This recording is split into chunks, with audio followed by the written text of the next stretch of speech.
ఆ యూరపు దేశం ఎక్కడ? వ్యాపారానికై వచ్చి భారతీయుల్ని వేటాడి వేధిస్తున్న తెల్లదొరలెక్కడ? భయంకరమైన యుద్ధంలో శత్రువులతో పోరాడి విజయం కోసం నెత్తురోడిన మా భారత వీర యోధులు ఎక్కడ? నిరంకుశ శాసనం రౌలట్ చట్టం చేసి వారు ఈ దుర్మార్గానికి పూనుకున్నారు. ఈ శ్వేతజాతికి నీతి అనేది ఉన్నదా అని తెలియజేసినటువంటి మహాకవి డాక్టర్ ఉమర్ ఆలిషా గారు. ఈయన గురించి మనం తెలుసుకుందాం. 10వ తరగతి విద్యార్థుల కోసము ఈ యొక్క కవి పరిచయాన్ని చక్కగా కుదించి రాయటం జరిగింది. అవి నేను చక్కగా చదివి వినిపిస్తాను.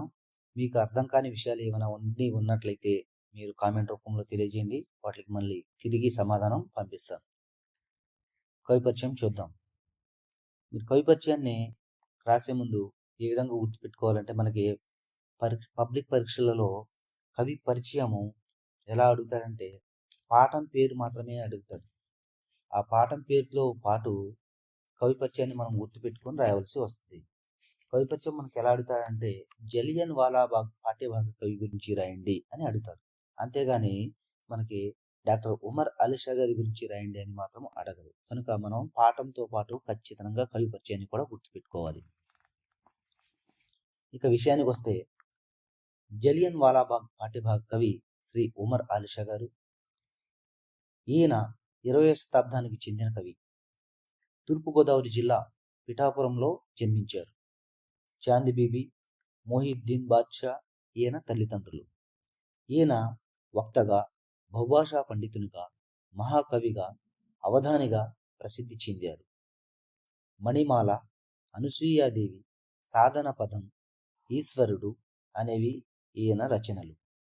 పండిట్ మౌల్వి అనేవి ఈయన బిరుదులు. ఇంటర్నేషనల్ అకాడమీ ఆఫ్ అమెరికా గౌరవ డాక్టరేట్తో ఈయన్ని సత్కరించింది.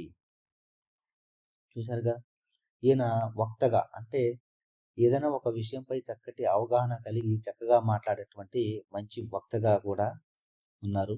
అలాగే బహుభాషా పండితునిగా, ఒక భాష కంటే 2-3 రకాల భాషలో 4-5 భాషల్ని నేర్చుకున్నటువంటి గొప్ప కవిగా ఈయన్ని అభివర్ణించారు. అదేవిధంగా భారత స్వతంత్ర యోద్యమంలో మన భారత వీరుల శౌర్య పరాక్రమాలను చక్కగా వివరించి చెప్పినటువంటి కవి డాక్టర్ ఉమర్ ఆలిషా గారు. అదేవిధంగా అవధానిగా ప్రసిద్ధి చెందారు అని చెప్పేసి ఇక్కడ చెప్పడం జరిగింది. అవధానము అంటే అదొక తెలుగులో అది ఒక సాహిత్య ప్రక్రియ. దాన్ని లేదా తెలుగు భాషా క్రీడ అని కూడా అంటారు. ఇందులో ఈ అవధానంలో, అష్టావధానంలో అవధాని ఒకరుంటారు, 8 మంది పృచ్ఛకులు ఉంటారు. కుడి పక్క ఒక నలుగురు కూర్చొని ఉంటారు, వెడం పక్క ఒక నలుగురు కూర్చొని ఉంటారు. వీరికి మధ్యగా కాకుండా కొంచెం వెనక ఇద్దరికి సమానమైనటువంటి రీతిలో కూర్చొని ఈ ఒక్కొక్క పృచ్ఛకులు అడిగేటువంటి ప్రశ్నల్ని కూడా చక్కగా సమాధానం చెప్పుకుంటూ వెళ్తారు. ఈ విధంగా అవధానము చేసేటువంటి గొప్ప అవధానిగా కూడా ప్రసిద్ధి చెందారు. తర్వాత చూడండి, మణిమాల, అనసూయాదేవి, సాధన పదం, ఈశ్వరుడు అనేటువంటి ఈయన చక్కటి రచనలు చేసి మనకి గొప్ప ఉత్తేజాన్ని తీసుకొచ్చి పెట్టినటువంటి గొప్ప కవి డాక్టర్ కవిశేఖర్ ఉమర్ ఆలిషా గారు. ఇంటర్నేషనల్ అకాడమీ ఆఫ్ అమెరికా గౌరవ డాక్టరేట్తో కూడా ఈయన చక్కగా సత్కరించబడ్డారు. ఈయన జననం వచ్చేసి 28/2/1885. ఈయన కీర్తిశేషులైనటువంటి కాలము 23/1/1945.